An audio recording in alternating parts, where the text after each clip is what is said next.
Jack. Welcome back to our Braiding Sweetgrass series, and we are finishing up today. I took last week off.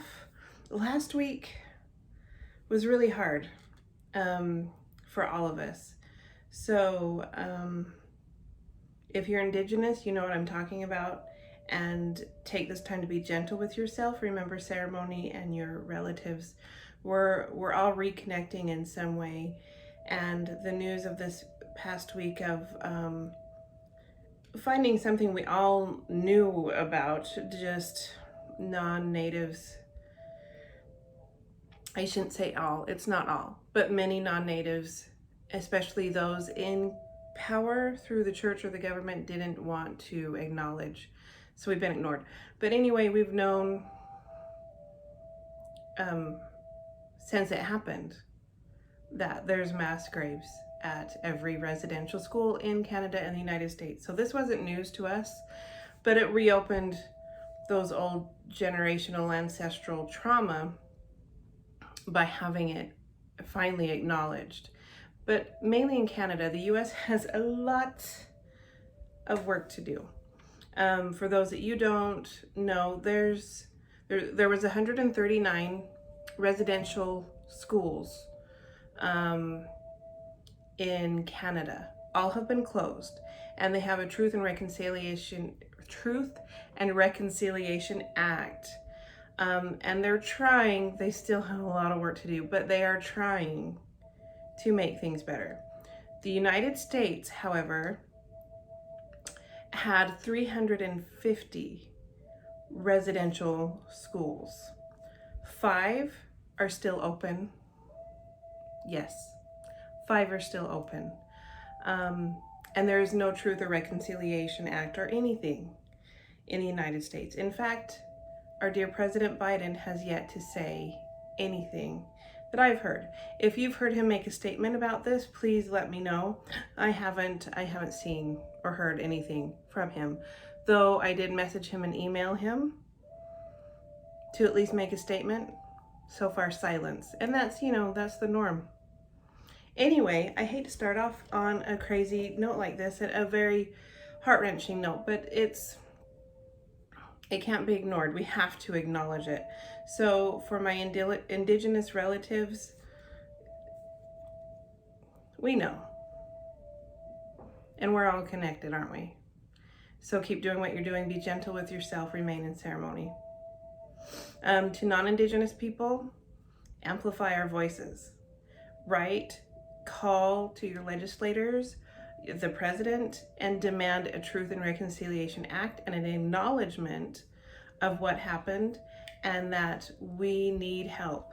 We need the funds and the ability and the permission to go onto these residential schools and to use ground penetrating radar to find our relatives and repatriate them back home. Period. It's not that hard to do. And to close down the other 5 remaining schools that are open. So anyway, I took last week off. I was feeling really heavy on Monday, and it was Memorial Day, and I just couldn't get centered enough to do this video, and it deserves, all my attention. So I just decided to bag it for that, for last Monday. And then the news hit, and so I kind of okay, there's a reason why we're postponing this until today. And then even before then, I was like, I need this, it can be so deep and heavy, these conversations, let's lighten it up, let's try to make it fun. And I don't know, maybe in our next books, we can do more stuff like that. But Robin Wall Kimmerer really gets us thinking about things we need to think about and things we need to talk about. And it's another reason why I love her so much. Also, I hope you can hear me better. I got a microphone a while ago because I realized I was yelling at my phone. I'm so high tech, I just use my phone. I got this microphone because I realized I was yelling at the phone. I'm very high tech, right? And then at the end of the video, I was like losing my voice and my throat was hurting. I was like, I gotta stop yelling at my phone. So I got this microphone. I used it a couple of times and then I totally forgot about it. And then last time at the end, I was like, man, I gotta do something about that. I'm like losing my voice at the end of these and it's ridiculous. I was like, oh, I got a microphone so I wouldn't have to yell at the phone. So I now have the microphone and hopefully you can hear me great and I'll have a voice by the end of this session. So like always, I like to meditate. I smudge. I get centered so that when we go into this discussion and reading, I'm not thinking about all the stuff I have to get done, all the multitasking.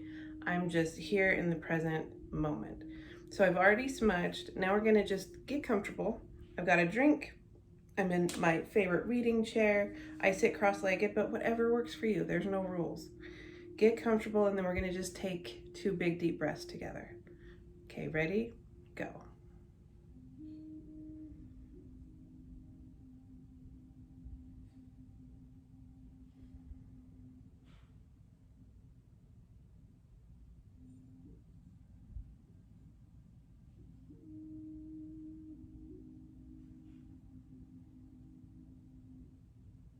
Okay, we're ready.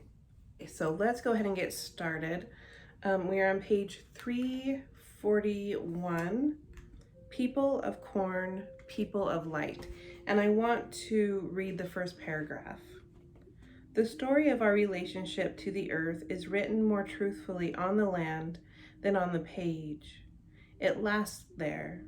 The land remembers what we said and what we did. Stories are among our most potent tools for restoring the land, as well as our relationship to land. We need to unearth the old stories that live in a place and begin to create new ones. For we are story makers, not just storytellers. All stories are connected, new ones woven from the threads of the old. One of the ancestor stories that waits for us to listen again with new ears is the Mayan story of creation. Now, the thing that stood out to me in this one is that we're not just the storytellers, we're also the story makers. And I think we forget that so many times. I know I do. That we're making more stories. You know, I don't think we realize it when we tell our children stories of our experiences, our life, about our grandparents and our parents' stories in their life. We're continuing the cycle of storytelling. And I don't think that non-Indigenous people understand, or maybe you do, because I think that you do. You know, I didn't for the longest time, but the older I get, the more I realize that our storytelling is our oral traditions, our way of life. We didn't need a book to write it down in. We just kept telling it over and over again, which when you think about it, if you're a Christian or you're Hebrew or you're Islam and you have your stories in your book, what were they before they were written down? It was an oral tradition. It was an oral story. So it's not just like you're telling fairy tales. It's your creation story, your moral stories, how to be a good person, how to learn how to live and survive, and that sort of thing. And I think when we recognize that the things we do today are because of those stories. They teach us to be a good person, to be a good friend, a good mother, a good employee, a good employer, a good leader. It all starts with those stories that we're told as little children. And then when we're adults, even when we're children, as we're alive, we are making those stories as we go. And I think we need to recognize that more, that the actions we have today are going to be the stories told by our children, our nieces and nephews, and so on. And so we need to speak truth. Integrity really needs to mean something and not just a word. I think it's overused so much. Anyway, let's continue. Okay, so Robin Wall goes on to talk about the Mayan creation story. And it's not too long, but I suggest you read the whole thing. I'm just going to read you the last 2 paragraphs because it's super important. At least I feel it is. So just a backstory, believe in multiple gods, like most of indigenous people do. Created people out of mud, but they didn't really do anything. They were just sculptures, right? So then the gods got together and made some people out of wood. And they were great. They sang and they danced, but they lacked love and compassion. So they overused everything. So the gods were pretty pissed and let like Mother Earth do what she needed to do and let the animals let them know basically how pissed they were. So then the gods tried again to fashion humans who would live right in the beautiful world they had created, in respect and gratitude and humility. From 2 baskets of corn, yellow and white, they ground a fine meal, mixed it with water, and shaped a people made of corn. They were fed on corn liquor, and oh, these were good people. They could dance and sing, and they had words to tell stories and offer up prayers. Their hearts were filled with compassion for the rest of creation. They were wise enough to be grateful. The gods had learned their lesson, so to protect the corn people from the overpowering arrogance of their predecessors, the people made of light, they passed a veil before the eyes of the corn people, clouding their vision as breath clouds a mirror. These people of corn are the ones who were respectful and grateful for the world that sustained them. And so they were the people who were sustained upon the earth. I just love this story on so many levels, and I'd like to know what you think about that, and especially if you're indigenous from the Mayans. I'd love to know your thoughts on that if you feel free to share. If not, totally understandable. I love that Robin has, she's not just talking about the Anishinaabe people, the people that's her people, but she's including the Haudenosaunee, and she's including the Mayans and the people from the Southwest and the Southeast. I love that she is, whether she meant to or not, I don't know if she did, but it just happened maybe. I don't know. I'd like to pick her brain when we're able to gather again and I can see her. Did she know that she was kind of weaving us all together as we're all connected? Our creation stories are similar, some very different, but there's always some little thread that connects us. And in my opinion, it's the thing that connects all Indigenous people on Turtle Island is the respect and gratitude we have for all of creation, at least what we're supposed to have, right?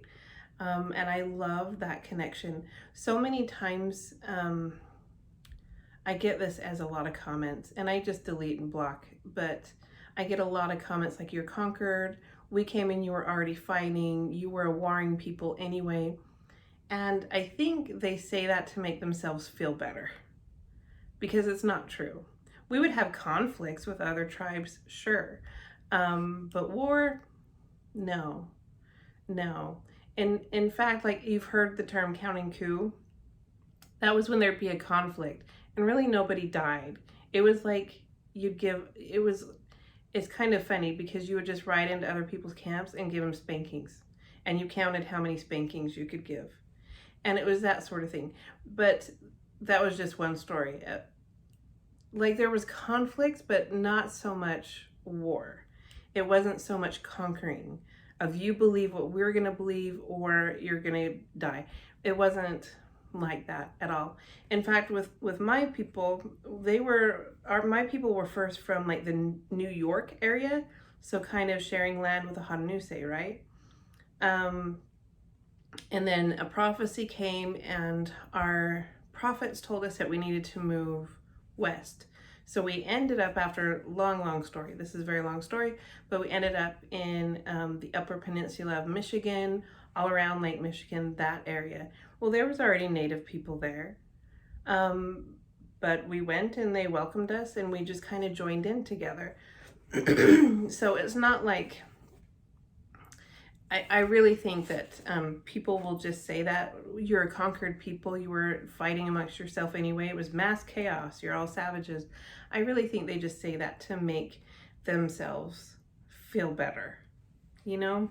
But anyway, back to this book. I love how over and over and over again she's talking about the connection and the similarities we all have, and that is the respect, the reciprocity, and the compassion we have for creation, and that is super important. Okay, so I want to read a little bit of explanation from Robin. I think it's really good. So, of all the materials, why is it that people of corn would inherit the earth rather than people of mud or wood or light? Could it be that people made of corn are beings transformed? For what is corn, after all, but light transformed by relationship? Corn owes its existence to all four elements: earth, air, fire, and water. And corn is the product of relationship not only with the physical world, but with people too. The sacred plant of our origin created people, and people created corn, a great agricultural innovation from its teosynth, I don't know if I'm pronouncing that right, ancestor. Corn cannot exist without us to sow it and tend its growth. Our beings are joined in obligate symbiosis. From these reciprocal acts of creation arise the elements that were missing from the other attempts to create sustainable humanity, gratitude, and a capacity for reciprocity. I love that. Most people don't know this, but corn is basically, and I think we've talked about this before, it's the first GMO. It's created, it first started out looking like a little wheat, and then through agriculture and GMO, native people created corn. That's why we have so many different forms of corn. We have strawberry corn, like numerous kinds, because along the evolutionary process of the GMO, several different strands of corn were made. So when you're eating that corn on the cob over the weekend, thank your ancestors for making that corn. But I love Robin's explanation of corn. Corn made people, and then people make corn, because corn doesn't grow wild, right? Yeah. So let's continue. And I'd love to know what you think. Drop it in the comments. Okay, so now I'm on page 347. Many Indigenous peoples share the understanding that we are each endowed with a particular gift, a unique ability, birds to sing and stars to glitter, for instance. It is understood that these gifts have a dual nature, though. A gift is also a responsibility. If the bird's gift is song, then it has a responsibility to greet the day with music. It is the duty of birds to sing, and the rest of us receive the song as a gift. Asking what our responsibility is, perhaps also to ask, what is our gift, and how shall we use it? Stories like the one about the people of corn gives us guidance, both to recognize the world as a gift and to think how we might respond. The people of mud and wood and light all lacked gratitude and the sense of reciprocity that flowed from it. It was only the people of corn, people transformed by awareness of their gifts and responsibilities, who were sustained on earth. Gratitude comes first, but gratitude alone is not enough. Other beings are known to be especially gifted with attributes that humans lack. Other beings can fly, see at night, rip open trees with their claws, make maple syrup. What can humans do? We may not have wings or leaves, but we humans do have words. Language is our gift and our responsibility. I've come to think of writing as an act of reciprocity with the living land. Words to remember old stories, words to tell new ones, stories that bring science and spirit back together to nurture our becoming people made of corn. I love how she ends every chapter. I'd like to know what you think about that. Again, I feel like she's going back to what we have in common. Feeling gratitude, compassion, the gifts of reciprocity. Okay, so now we're going to move on to collateral damage. That's on page 349, 348 actually. The headlights throw two beams through the fog from long way off as the car winds toward us. The rise and fall of the lights has become our signal to dash into the road, grabbing up one soft black body in each hand. The beams appear and disappear in the dips and curves as we shuttle back and forth with flashlight beams speckling the pavement. When we hear the engine, we know there is only time for one last run before the car crests the hill and bears down upon us. Standing on the shoulder, I can see faces as the car draws near, greenish in the dashboard lights, looking right at us as the spray from the tires flies up. Our eyes meet and the brake lights flash red for just a heartbeat, lit up like momentary synapses in the driver's brain. The light telegraphs a hint of thought for fellow humans in the rain on the side of a lonely country road.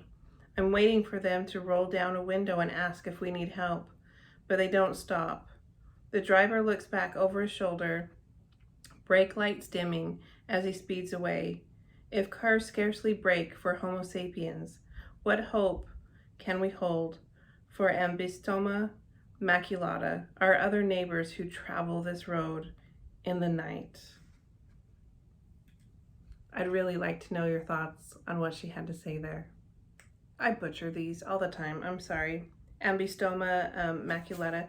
It's about, they're going out and helping salamanders, endangered salamanders, cross the road. Like we do here in Tennessee, we'll help the turtles cross the road so they don't get run over. They're doing that for the salamanders that are endangered. So I totally forgot to mention that. Robin is going on, she's talking about more bombing in Baghdad, right?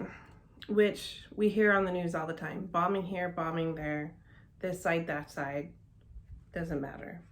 So whatever we saw on the news last night, you can apply it here pretty much. The level of collateral damage, they say, is as yet unknown. Collateral damage, shielding words to keep us from naming the consequences of a missile gone astray. The words ask us to turn our faces away as if man-made destruction were an inescapable fact of nature. Collateral damage, measured in overturned soup pots and wailing children. Heavy with helplessness, I turn off the radio and call my family to supper. When the dishes are done, we slip into raincoats, then out into the night, driving the back roads to Labrador Hollow. While it rains bombs on Baghdad, the first rain of spring falls on our valley. Now that's something that, I mean, it always boggles me, but then what do you do? What do you do? Like, because we hear that news daily. And then we're like, oh, that's terrible. That's terrible. The bombing in Palestine, the bombings in Israel, the bombings in Baghdad, and on and on and on. And we're like, oh, that's terrible. We'll pray for them. Next day it happens again. But what do? We can only do so much. I guess my answer to that is spread compassion and love where you can. Spread gratitude where you can. Teach that gift of reciprocity and gratitude to your children. Teach them that war is not a video game.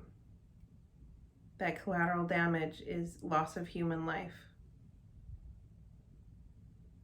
I guess, I don't know. I'd like to hear your thoughts. Drop them in the comments and let's discuss. Okay, so she goes on to say, carrying salamanders to safety also helps us to remember the covenant of reciprocity, the mutual responsibility that we have for each other. As the perpetrators of the war zone on this road, are we not bound to heal the wounds that we inflict? The news makes me feel powerless. I can't stop bombs from falling, and I can't stop cars from speeding down this road. It is beyond my power, but I can pick up salamanders. For one night, I want to clear my name. What is it that draws us to this lonely hollow? Maybe it is love, the same thing that draws the salamanders from under their logs.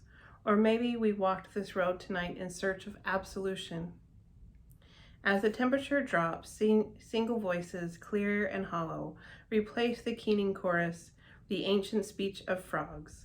One word becomes as clear as if spoken in English. Here, here. The world is more than you thoughtless commute. We, the collateral, are your wealth, your teachers, your security, your family. Your strange hunger for ease, should not mean a death sentence for the rest of creation. There must be an end to this. By the time I get home, it's late and I cannot sleep, so I walk up to the hill to the pond behind my house. Here too the air is ringing with their calls. I want to light a sweetgrass smudge, to wash away the sadness in a cloud of smoke. But the fog is too heavy and the matches just bleed a red streak on the box, as it should be. There should be no washing away tonight. Better to wear the grief like a sodden coat. Weep, weep, calls a toad from the water's edge. And I do. If grief can be a doorway to love, then let us all weep for the world we are breaking apart so we can love it back to wholeness again.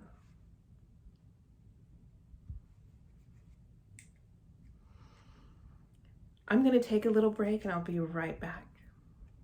Okay, thanks for that little break.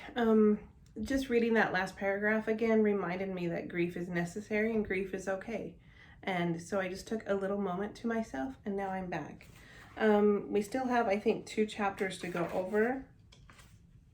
But we're going to finish the book today, but it's not too much more. So we're on page 360, and it's Get Again, People of the Seventh Fire. If you don't know about the Anishinaabe 7 Fire prophecies, you can Google it up and look it up. It's a long prophecy. It talks about the prophecy. The first prophecy is the prophecy that told us to leave the New York area and go west. And then it goes all the way to the 7th fire, where basically it's a time where all people will need to choose which road they're going to. Are they going to continue the greed, colonial, settler, non-indigenous, kind of like the road that so many people are on right now? Or are they going to choose to go back to basically the Anishinaabe, it would have been the Anishinaabe way of life, the indigenous life of reciprocity, of gratitude, and living in harmony. And if you don't choose correctly, then you're going to destroy yourselves, basically. But it's long, read up on it. You can Google it. Anishinaabe 7 Fire Prophecies. Make sure it's from like a legit site, that is actually a native that wrote it. Oftentimes, just so that you know, if you ask someone, if someone is portraying themselves to be native, like whether they're selling a native art or they're saying native stories, ask them what tribe they are. Ask them if they're native. Native people will not get offended if you ask them if they're native or what tribe they're from. We actually appreciate it, because if we're selling our art or telling stories, we know that then you're making sure you are listening to or buying art or whatever from an actual indigenous person, okay? If the person gets defensive, they're not indigenous. Walk away. Don't support them. Just so indigenous people will not get offended if you ask what tribe they're from. Not going to happen. Just so you know.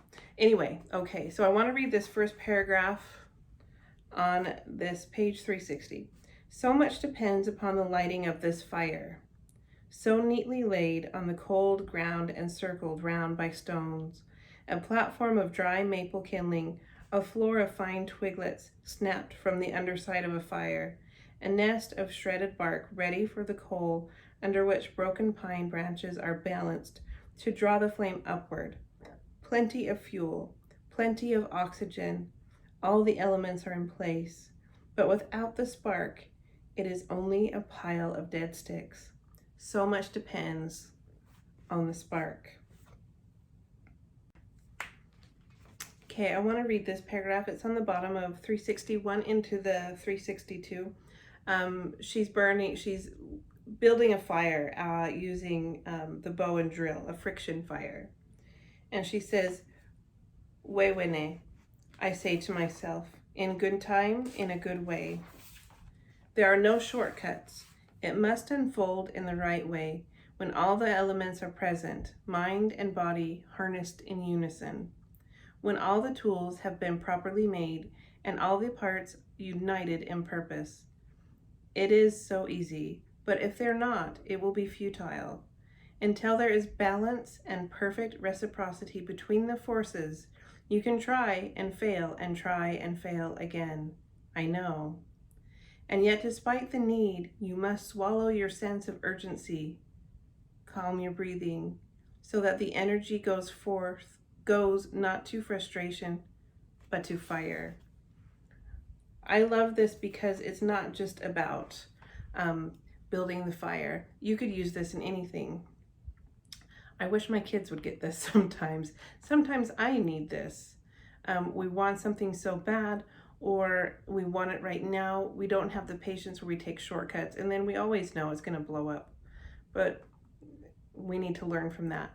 And it's a reminder in its own time, in its own balance. But you have to keep going, right? Let me know what you think about that paragraph. Okay, I love this part. It's super sweet. Robin goes on talking about, and it's really good. I hope you read the whole thing. Robin talks about her dad is teaching now his grandchildren how to start fires, a one-match fire. And there's a huge lesson in that. But this paragraph is really, really cool. As he stands before the kids, I hear echoes of the first teachings, when Nana Bosho received the same fire teachings from his father that my dad is passing on today. You must always remember that fire has two sides. Both are very powerful. One side is the force of creation. Fire can be used for good, like on your hearth or in ceremony. Your own heart fire is also force for good. But that same power can be turned into destruction. Fire can be good for the land, but it can also destroy. Your own fire can be used for ill too.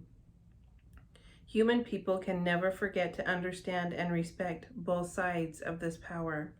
They are far stronger than we are, and we must learn to be careful, or they can destroy everything that has been created. We have to create balance.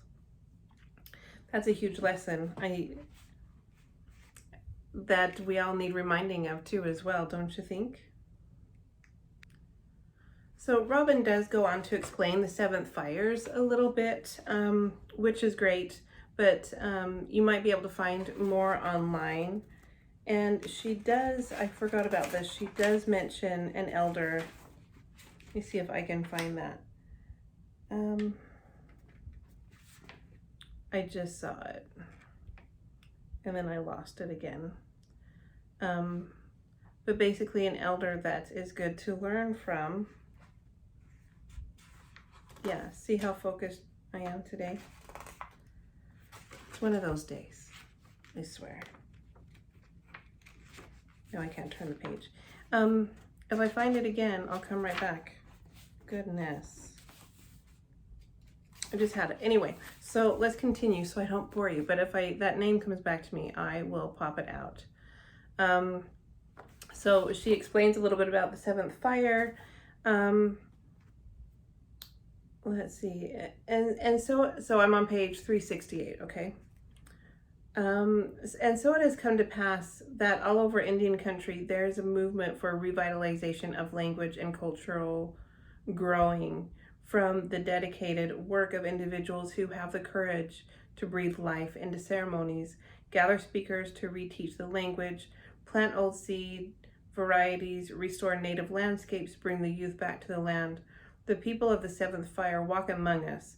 They are using the fire stick of the original teachings, to restore health to the people, to help them bloom again and bear fruit. The seventh fire prophecy presents a second vision for the time that is upon us. It tells that all the people of the earth will see that the path ahead is divided. They must make a choice in their path to the future. One of the roads is soft and green with new grass. You could walk barefoot there. The other path is scorched black, hard. The cinders would cut your feet. If the people choose the grassy path, then life will be sustained. But if they choose the cinder path, the damage they have wrought upon the earth will turn against them and bring suffering and death to earth's people. So she did a better job at explaining it than I did. Go figure. But there's some more information in here. I guess this is all stuff I already know, so I don't want to go over it too much because I don't want to sound like I'm going over the same thing over and over again. But definitely, especially if you've never heard of the seventh fire, you need to read this chapter. And then I'd really like to know what you think. Okay, on page 371, Robin asks us this: supposing we are able to turn from destruction and choose the green path, what will it take to light the eighth fire? I don't know, but our people have a long acquaintance with fire. Perhaps there are lessons in the building of a handmade fire that will help us now. Teachings gleaned from the seventh fire. Fires do not make themselves. The earth provides the materials and the laws of thermodynamics. Humans must provide the work and the knowledge and the wisdom to use the power of fire for good. The spark itself is a mystery, but we know that before that fire can be lit, we have to gather the tinder, the thoughts, and the practices that will nurture the flame. So that just reminds us that it's not as easy as just, choosing the right path. It's going to take hard work to continue to do the right thing and not the greedy thing. But I'd really like to know what you think. Drop them in the comments. Okay, page 373. As the seventh fire people walk the path, we should also be looking for Shkitkigan. Now, Shkitkigan means the ones who hold the spark that cannot be extinguished. It means that in Anishinaabe. I love this first sentence anyway because she says, as the seventh fire people walk the path, we should. So I feel like she's acknowledging that we are the seventh fire. So let's continue. The ones that hold the spark that cannot be extinguished. We find the fire keepers all along the path and greet them with gratitude and humility that against all odds they have carried the ember forward, waiting to be breathed into life. In seeking the Shkittigan of the forest and the Shkittigan of the spirit, we ask for open eyes and open minds. Hearts open enough to embrace our more than human kin, a willingness to engage intelligence not our own. We'll need to trust in the generosity of the good green earth to provide this gift, and trust in human people to reciprocate. I don't know how the eighth fire will be lit, but I do know we can gather the tinder that will nurture the flame, that we can be Shkittigan to carry the fire as it was carried to us.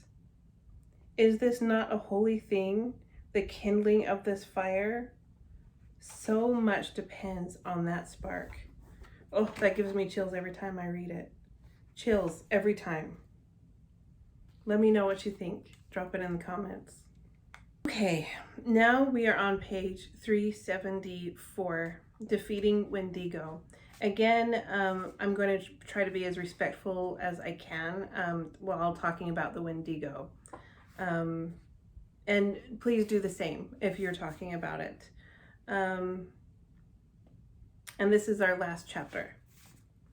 In the spring, I walk across the meadow toward my medicine woods, where the plants give their gifts with unstinting generosity. It is mine, not by deed, but by care. I've come here for decades to be with them, to listen, to learn, and to gather. The woods are adrift of white trillium where the snow was, but still I feel a chill. The light is somehow different. I cross the ridge where unrecognizable footprints followed mine in last winter's blizzard. I should have known what those tracks meant, where they were, and now find the deep rutted prints of trucks headed across the field. The flowers are there, as they have been beyond memory, but the trees are gone. My neighbor brought in the loggers over the winter. There are so many ways to harvest honorably, but he chose otherwise, leaving only diseased beech and a few old hemlock, worthless to the mill.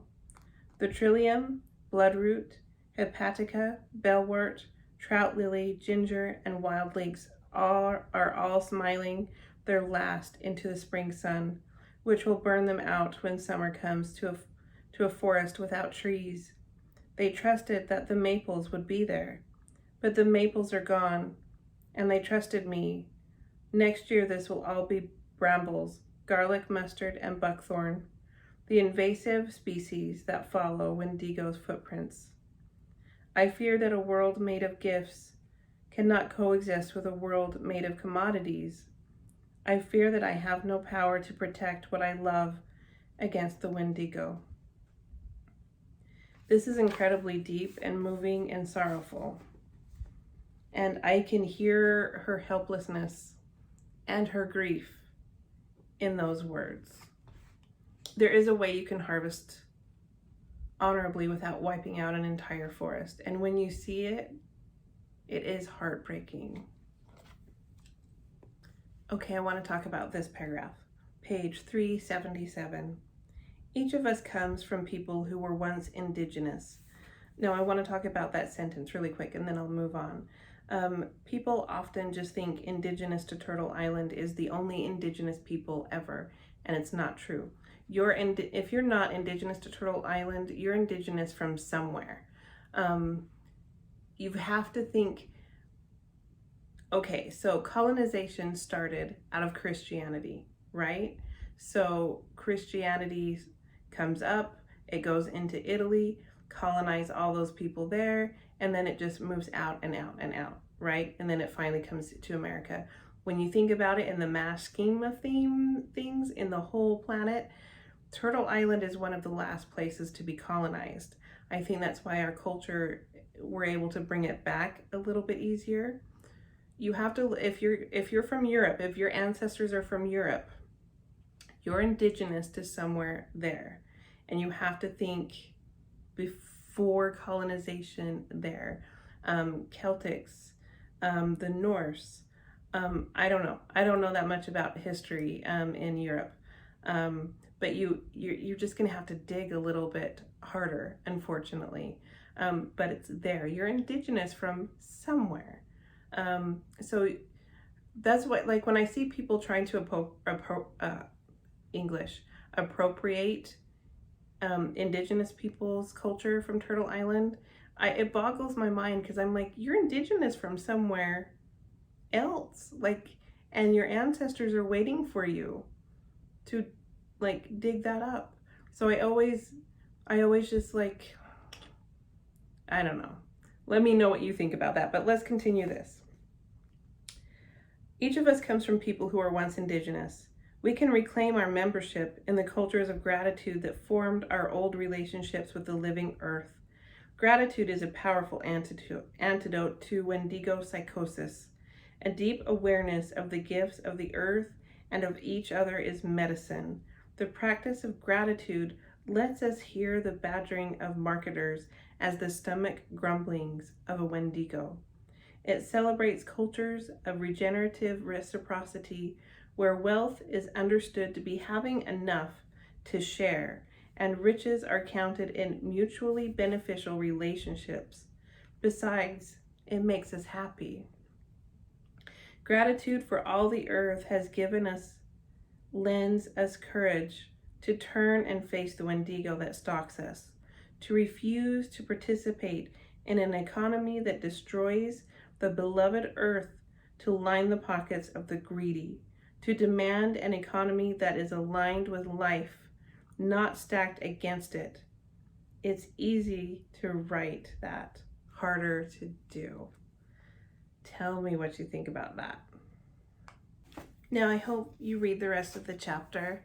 I don't really, after thinking about it, I don't really want to read her last 2 pages because it is so intense and so moving. You need to read it on your own.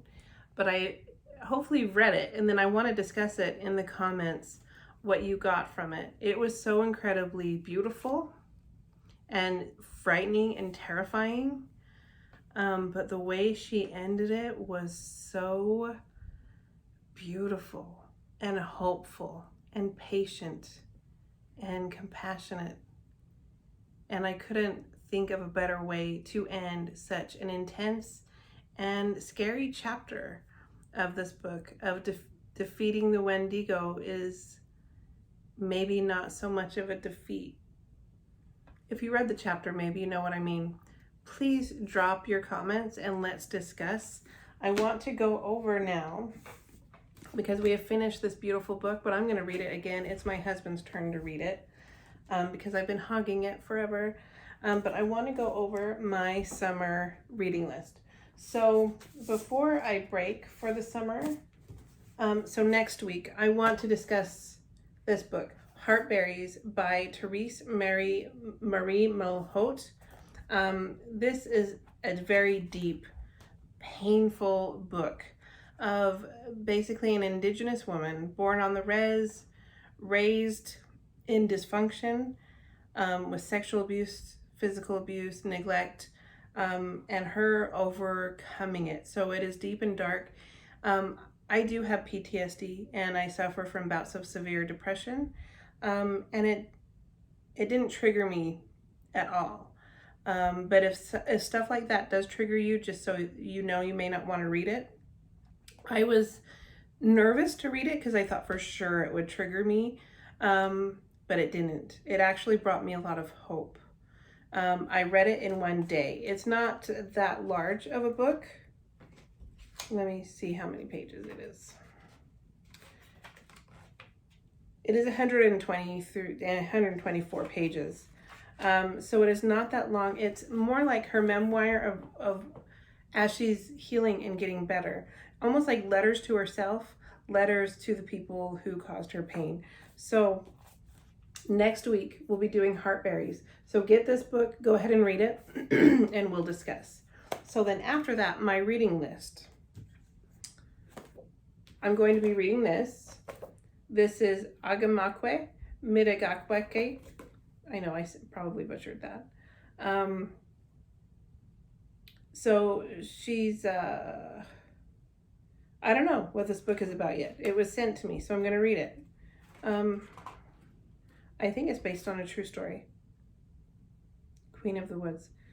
We'll find out. So this is going to be first, and then this one I've been waiting for, The Firekeeper's Daughter. This is all around. This is like the hip thing to read right now.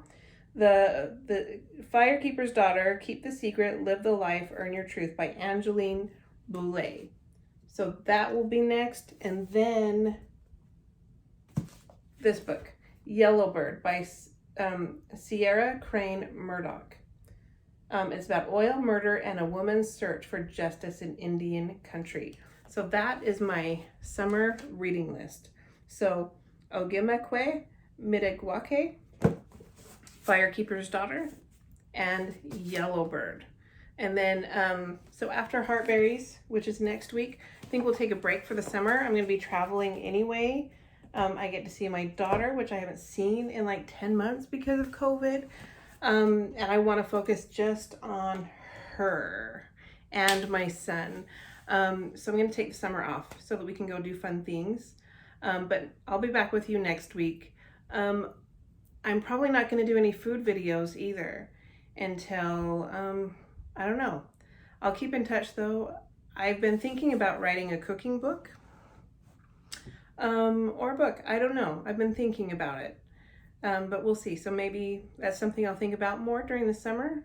Let me know what you guys think. Would you buy a cooking book from me, or do you just like my blog better because it's free? Let me know and we'll go from there. This has been a lot of fun. It has helped in my spiritual journey and also helped me reconnect more with my people, the Anishinaabe people. Robin Wall Kimmerer, she's a member of my tribe. I think she's Bear Clan, I'm Loon Clan.